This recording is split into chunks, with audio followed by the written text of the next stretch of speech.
everybody. I thank you, Sarita, for your inspiring words, and Doug for your charts that brought it down local and real, and I love them.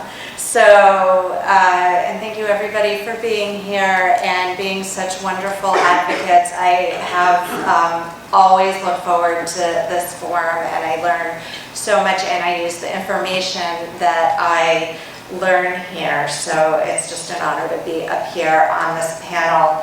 I'm here as the president of Rhode Island Now. One of our key issue areas includes economic equity, and I have been asked to talk about childcare and paid family leave today.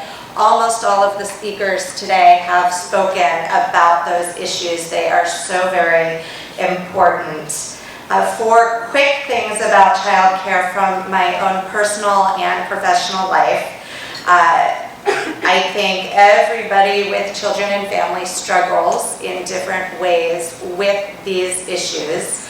Everybody worries about childcare. It's harder to figure it out on minimum or close to minimum wage, but it's hard for everybody to figure it out. When I returned to work after my first child was born, after paying for childcare, I had about $200 a month left over. So I was working to pay for childcare, and I think that's a very common story. I was paying for childcare at a center where the wonderful, dedicated childcare providers couldn't afford to send their own children.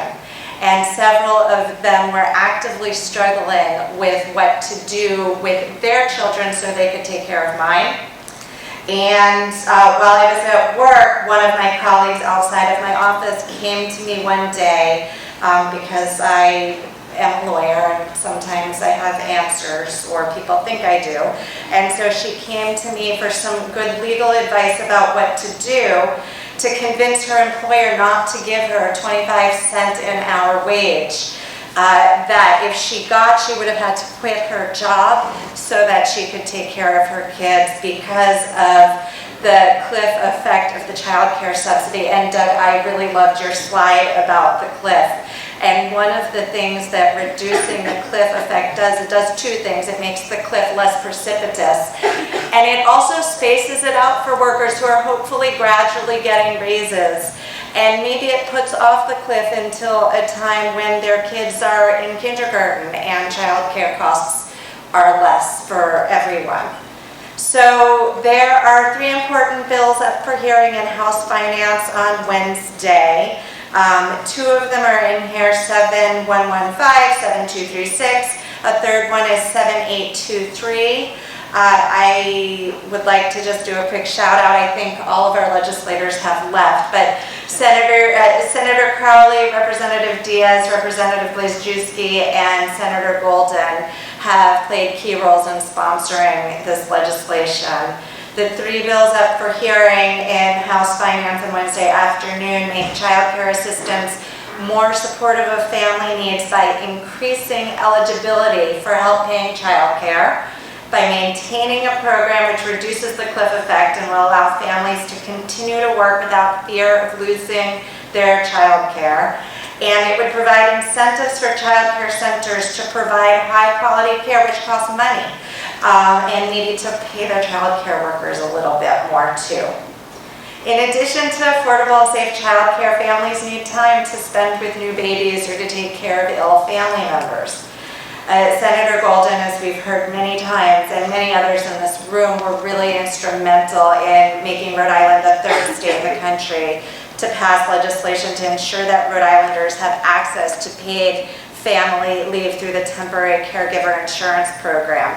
And there is now legislation that would make it even better and ensure that more low-income working families can benefit. Rhode Island now knows that by helping all families benefit from paid leave and from access to childcare, more women will be able to participate in the workforce, and more women and families will be able to work to help their families attain and maintain their basic needs more sustainably. And this is what we all want. It's good for women, it's good for families, it's good for economy, and good for Rhode Island. And this is the part where I get to ask you all to help. and talk about how to support these great family-friendly measures. So there's a hearing in House Finance on the child care bills on Wednesday afternoon. There is a large coalition, including many of us in this room, who are supporting these bills.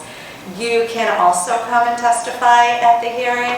If you can't come, but you just want to check out what your legislature is doing on your behalf, you can watch it on TV. One of the great things right now is you don't even have to watch it then. It all gets saved, and someday when you don't know how to fill some time, you can click on the hearing and watch it then too. I do that. No, I do it too. But please write to your representatives, particularly but not only if they're on the House Finance Committee, and let them know that you support these measures. The TCI bill was heard on the Senate side last week. It's also supported by a broad coalition of labor and community groups. And it is also a great time to call your legislators and let them know that you support making family leave even better. And when I got here this morning, I wrote one last word on my sheet of notes. We should all go vote. My kids are home on spring break, so I'm going to go get them and take them with me to vote after this. And I hope that everyone here who can has plans to vote today. Thank you. Thank you, Rebecca.